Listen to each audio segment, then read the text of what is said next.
네, 2022학년도 대학 수학능력시험까지 이제 꼭 열흘 남았는데요. 입시 전문가 이윤 원장과 함께 좀 더 자세한 이야기 나눠보겠습니다. 원장님 어서 오십시오. 네, 반갑습니다. 예, 코로나 속에서 치러지는 두 번째 수능인데요. 이제 단계적 일상 회복 이후에 학생 확진자가 좀 가파르게 증가하고 있습니다. 이번 수능 시험생들 어떤 점에 특히 유의해야 될까요? 우리 수험생들 올해 또 2년 차 지금 코로나 수능 맞이해서 그렇죠. 많이 힘들 텐데요. 네. 실은 우리 학생들의 어떤 동선은 거의 다 확정적이어서 이 코로나에 잘 걸리지 않는 상황인데요. 네네. 그에 반해서 가족분들이 장거리 여행이라던가 예, 예. 또는 밀접 접촉을 통해서 전파되는 경우가 상당히 좀 많더라고요. 따라서 우리 가족분들이 좀 더 철저하게 방역을 좀 조심하셔야 될 것 같고, 예.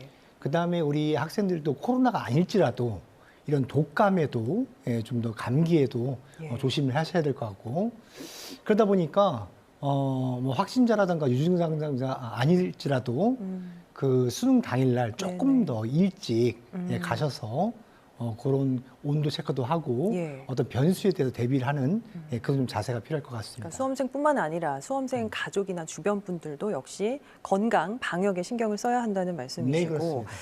지난 수능 때는 시험 내내 책상에 칸막이가 설치돼 있었는데 올해는 이제 점심시간에만 설치를 한다고 하죠. 지난해와 비교했을 때 달라진 점 어떤 게 있을까요? 그 점심 때만 칸막이를 하고 식사를 하다 보니까 우리 학생들 작년에는 점심 때뿐만 아니라 그 시험 시간 내내 마스크도 해야 되고 그렇죠. 또 가림막도 해야 되고 이런 상황에서 상당히 불편한 그런 어떤 상황이었거든요. 네. 특히 시험지를 넘기거나 예. 또는 뭐 영어 시간에 듣기를 들으면서 또 문제를 푸는 네네. 뭐 이런 스킬을 갖고 있는 학생들이 칸막이를 하다 보니까 상당히 불편한 점을 호소를 했었는데요. 예. 올해는 뭐 그런 칸막이 자체가 없으니까 문제지를 넘기는 뭐 이런 상황이라던가 문제를 풀 때 아주 좀 더 편하게 풀 수 있을 것 같고, 네. 단지 마스크는 해야 됐기 때문에 그에 따른 불편함은 작년과 똑같이 있는 것으로 예. 예상이 됩니다. 그러면 달라진 점 어떤 게 있을까요? 뭐 따로 달라진 점은 그 칸막이 자체만 저희가 그 제거를 했기 때문에 그런 면만 좀 달라진 걸로 알고 있습니다. 알겠습니다. 문이과 통합에 대해서 또 많이들 궁금해 하시더라고요. 이번 수능의 특징이 이제 처음으로 문이과 구분이 없지 않습니까? 그래서 수학이 상대적으로 약간 문과생이 불리할 거다 이런 예상들을 많이 하는데 어떻게 보세요, 전문가로서?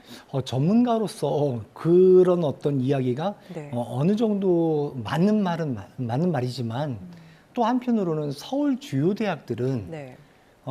그 미적이나 기하를 선택한 학생들을 뽑기 위해서 아예 처음부터 전형해서 미적과 기하 또는 과탐을 선택을 해야 되거든요. 예. 그러다 보니까 문과와 이과가 통합이 됐다 하지만 역시 그 서울에 있는 주요 대학들은 분리가 되어 있는 상황이고, 하지만 그 확률과 통계라고 해서 작년에 그 나영을 시험 봤던 학생들, 요 학생들의 그 등급은 이렇게 통합이 돼서 점수가 계산되다 보니까 상당히 좀 불리한 면이 없지 않아 있지요. 예. 그래서 우리가 좀 쉽게 얘기하면 문과 학생이라고 하는데 이 학생들의 그 수시에서의 최저 기준을 맞추지 못하는 경우가 수학에서 좀 많이 나올 것으로 예상이 되고요. 예. 오히려 또 반대로 이과 학생들 같은 경우에는 문이과가 통합이 되면서 이런 수학에 대한 어떤 표점 또는 어떤 등급 이런 것들이 상대적으로 작년보다 좀 더 좋게 나올 것으로 예상이 됩니다. 예, 알겠습니다. 자, 지금쯤 되면 준비를 많이 했든 많이 하지 못했든 이제 불안하고 초조한 수험생들이 많이 있을 것 같은데요. 남은 시간 어떻게 마무리하면 좋을지 마지막으로 좀 조언을 해주실까요?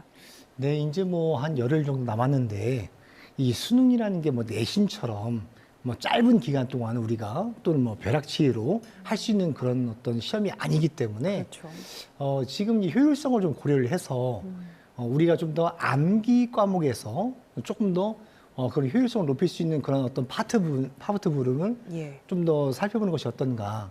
예를 들면 국어 같은 경우에 이제 뭐 독서라던가 뭐 이런 쪽을 우리가 지금 현재 공부를 많이 하기는 어렵거든요. 이런 상황에서 이제 문학 작품, 네네. 그 다음에 뭐 선택 과목 화법과 작문 또는 뭐 언어와 매체 이런 파트들에 좀 더 집중을 해야 될 것 같고요. 그다음에 수학도 마찬가지로 선택 과목보다는 이 지금 공통 과목에 대한 배점이 훨씬 높기 때문에 예. 수학에 대한 공통 과목에 좀 더 집중을 하셔야 될 것 같고, 그리고 당연히 사회탐구 또는 과학탐구 이쪽에 좀 더 이 짧은 기간에 더 효율성을 고려해서 더 많은 좋은 고득점을 얻을 수 있는 그런 어떤 이 짧은 기간 동안에 네네. 더 좋은 점수를 얻을 수 있는 이런 어떤 파트를 더 집중 공략하는 것이 맞지 네. 않을까 이런 생각이 좀 듭니다.